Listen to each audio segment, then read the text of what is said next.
வெண்டைக்காய்னாலே உங்கள் வீட்டில் பயந்து ஓடுறாங்களா? அப்போ அந்த வெண்டைக்காய் வச்சு இந்த மாதிரி ஒரு தடவை குருமா பண்ணி கொடுங்க. இட்லி, தோசை, சப்பாத்தி, பூரி, சாதம் இதுக்கெல்லாம் செம்மையாக எடுத்துப்பாங்க. இது எப்படி செய்யலாம் அப்படிங்கிறத பார்க்குறதுக்கு முன்னாடி இப்போ தான் என்னோட வீடியோவை நீங்கள் ஃபஸ்ட் டைம் பார்க்குறீங்களா? ப்ளீஸ் லைக் அண்ட் சப்ஸ்கிரைப் பண்ணிடுங்க. அப்போ தான் வீடியோ போடுற எனக்கும் கொஞ்சம் என்கரேஜிங்காக இருக்கும். இப்போ வாங்க ரொம்பலாம் டைம் வேஸ்ட் பண்ணாமல் சூப்பரான டேஸ்ட்டில் வெண்டைக்காய் குருமா எப்படி செய்யலாம் அப்படிங்கிறத நம்ம வீடியோக்குள்ளே போய் பார்க்கலாம். வெல்கம் டு சாச்சி சமையல். ஃபர்ஸ்ட் ஒரு குட்டி மிக்ஸி ஜார் எடுத்து வச்சுக்கோங்க. அதில் 2 கிட்ட பச்சை மிளகா, 1 ஸ்பூன் அளவுக்கு இஞ்சி பூண்டு விழுது இல்லைன்னா இஞ்சி பூண்டு தனித்தனியாக சேர்த்துக்கோங்க.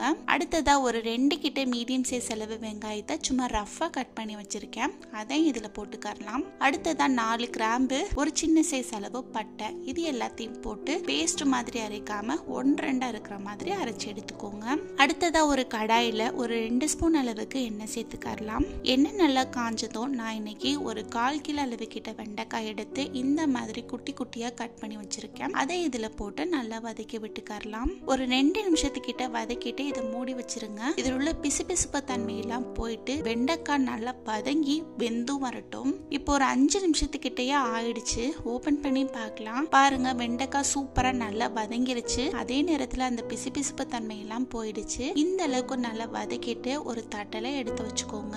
அடுத்ததா அதே எண்ணெயில சோம்பு, 1 ஸ்பூன் அளவு கடுகு, இதையும் போட்டு நல்லா பொரிச்சு விட்டுக்கலாம். கடுகு நல்லா பொரிஞ்சு வந்த பிறகு நம்ம 1-2 அரைச்சு வச்சிருக்கிற வெங்காயத்தை எடுத்து இதுல போட்டு நல்லா வதக்கி விட்டுக்கலாம். நல்லா மீடியம் ஃப்ளேம்ல வச்சு வெங்காயத்தை வதக்கி விடுங்க.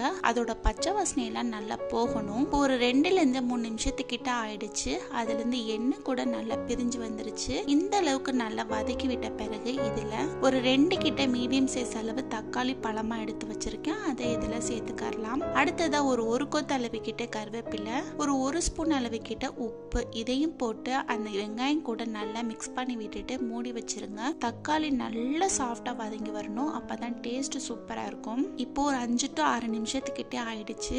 நம்ம போட்ட தக்காளி பாருங்க நல்லா சாஃப்டா வதங்கி வந்துருச்சு.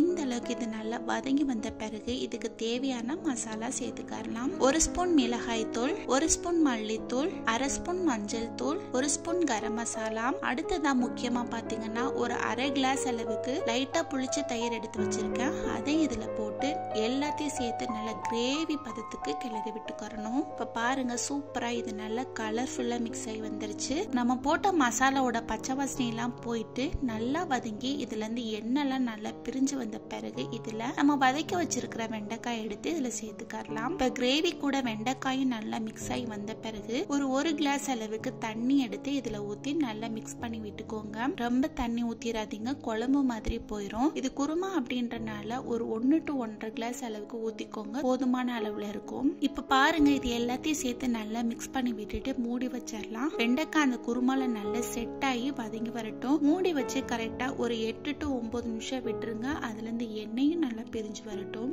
இப்போ ஒரு 10 நிமிஷத்துக்கிட்டே ஆயிடுச்சு.